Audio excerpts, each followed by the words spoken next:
beloved Son. This is my beloved Son.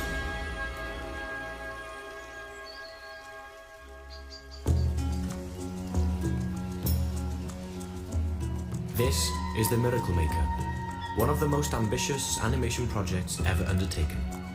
And this is the story of how it was made. It's the result of a remarkable collaboration between Cell Animators, Cartoon Cymru in Wales, and Christmas Films in Moscow, a company of some of the finest model animators in Russia. Their work is renowned for its beauty and skill, and draws on a long and distinctive tradition of Russian puppetry.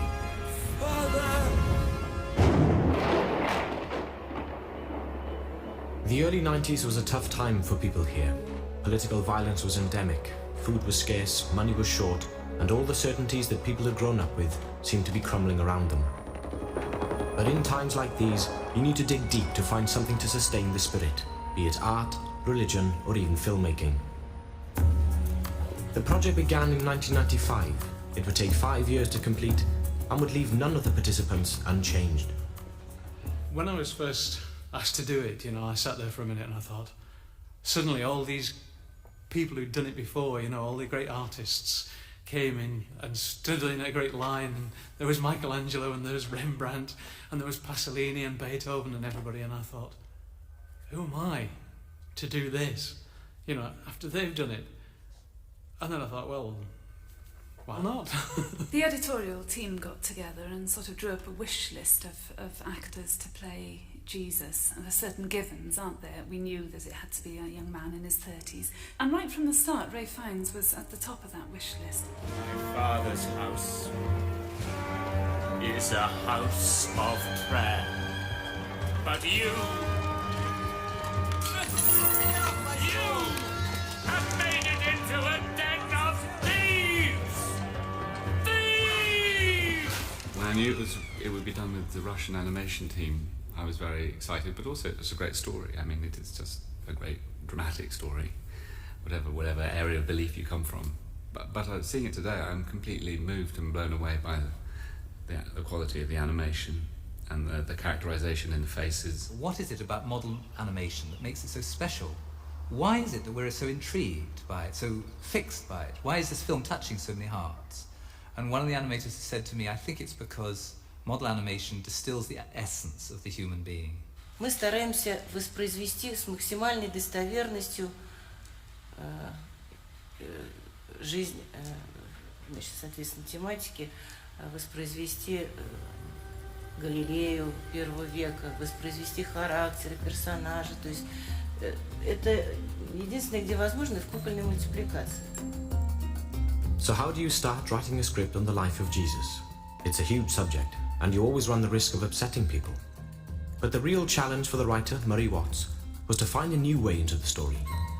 After months of research and advice from eminent theologians, Murray came across a character mentioned only briefly in Luke's Gospel, who would become the key to the whole project. This idea came into my mind very simply. The little girl who became seriously ill, Jairus' daughter, she dies as Jesus is on the way to heal her. And I said to Chris, look, what if we did a kind of fifth gospel, a gospel from a child's eye view? And what if we took this little girl and we made her very significant in the film? We made her our window, developing a family for Jairus, creating a mother whose voice is played by Julie Christie. Who is it, Mother? Someone that they met on the road. Who is it? Leave this one! The animation begins with a voice. The production team have hired some great actors, but they've also decided to record them together, like a radio play, all in one day. Now this is great for the actors and for the feel of the performance, but it's a major headache finding people of this caliber all available on the same day. In the end, May the 15th, 1996 was the best compromise, and almost everyone's here. Fish during the day. They hide from the sunlight. Make a way in the desert! Prepare a straight path for the Lord, who is coming! What I think is a huge advantage of doing it like this is that all the baggage that goes with a well-known actor if you don't immediately recognize their voice, you're understanding the story and seeing what the animators have done. So your sense of disbelief can be suspended. Whereas if you see Al Pacino as Jesus and Harvey Keitel as Mary Magdalene or whatever it is, there's all this baggage that comes with them. You know all their other parts if they're famous. Hands up, mate! I'll kill you, murderers. Oh, you want money? You want money? No. No. No, I will not listen to them. I will go. I will go to Jesus. You will? Yes. And you will be healed by his power. By the power of God. Follow that, as they say. And that's exactly what I had to do when it came time to do the Welsh language version. But this is different. Now the animation is complete, and I have to match my voice to the puppets rather than the other way around. I also want to create my own performance, and that's quite tricky when you've got another actor's voice in your headphones, especially when it's Ray Fiennes. Dwed wrth bawb. Dwed wrth Pedr. But it's not just the Welsh actors who have to do this. Actors all over the world will be doing it, in many different languages, if the film does well. Os gen ti unrhyw beth I ddeud am y creiddiadau yn derbyn?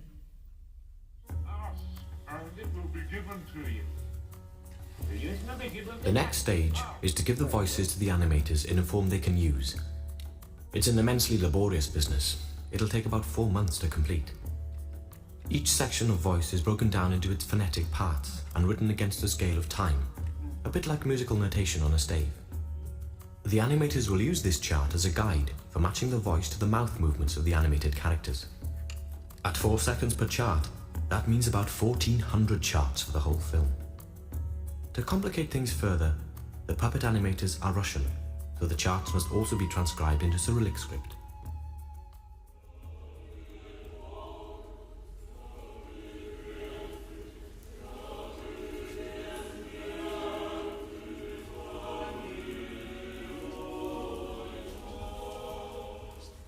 People have tried for centuries to convey an impression of what Jesus looked like.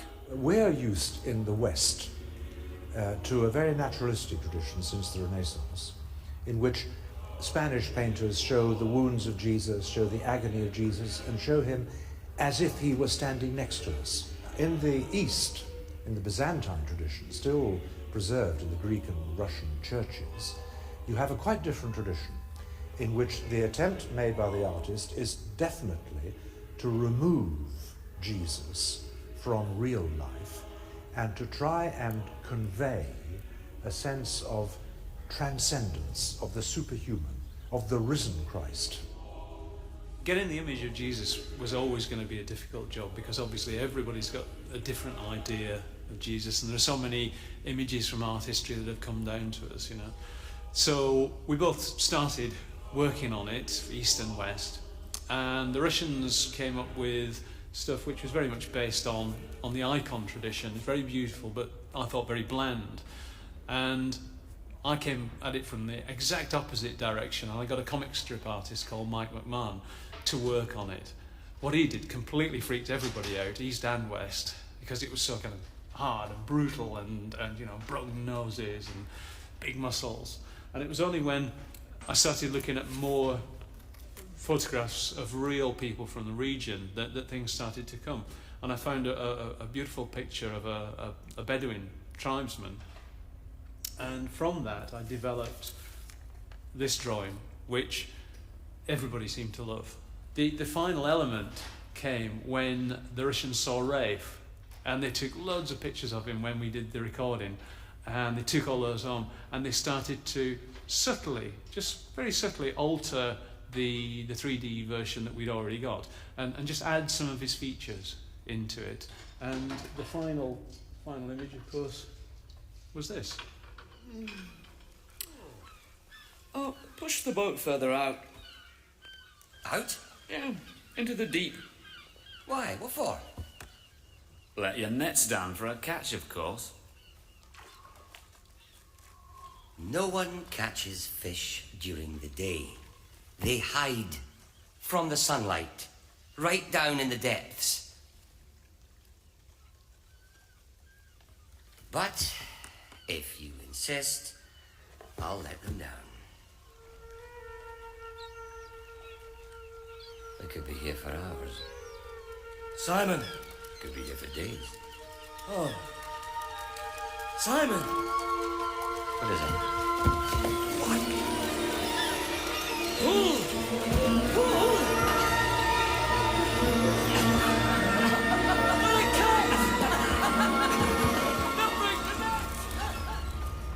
Getting from the drawing stage to the models takes several months. Everyone wants to get it right, and several thousand faxes later, the designs are finally agreed.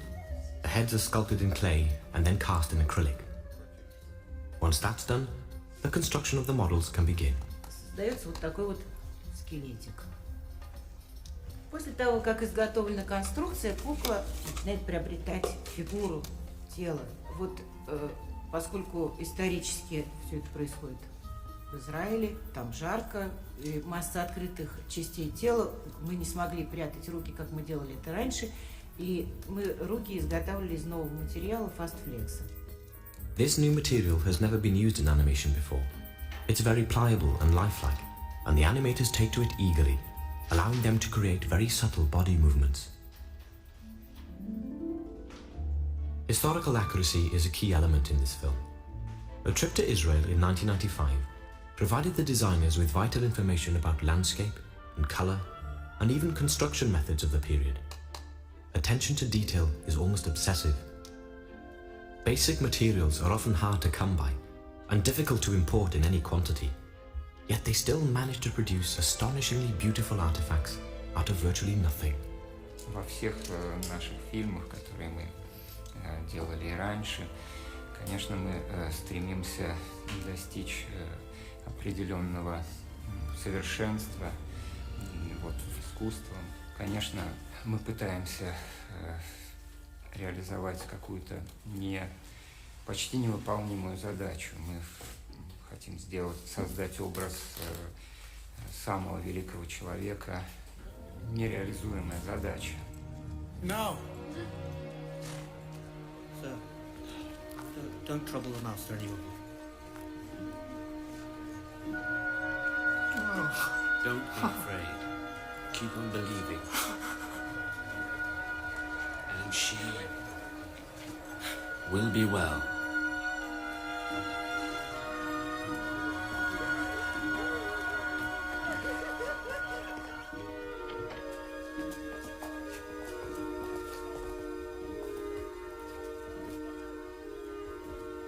Little girl, rise. It's time to get up.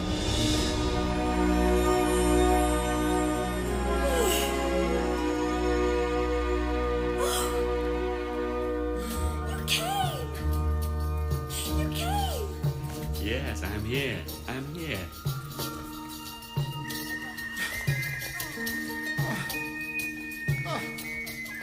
She's hungry. Fetch her something to eat. Chris Lyons' team in Bristol are animatronics experts, more used to bringing dinosaurs to life than biblical characters. Derek has asked them to try and find a way to get more realistic mouth movements and facial expressions from the models. The models that the Russians use are these lovely little hard dental acrylic heads. There's no movement in them at all, apart from the eyes and maybe the jaw. So we have to create something that, when they've been filming this little guy and they come to a big close-up, you don't want to believe it's a different puppy. You want to believe it's the same character. So we have to create something that looks very smooth on the outside, but is soft and has mechanics on the inside that they can find and manipulate and move around to create expressions. The first two puppets that go out have to go with one of our guys and an animator who can explain this. Otherwise they could just reject it out of hand.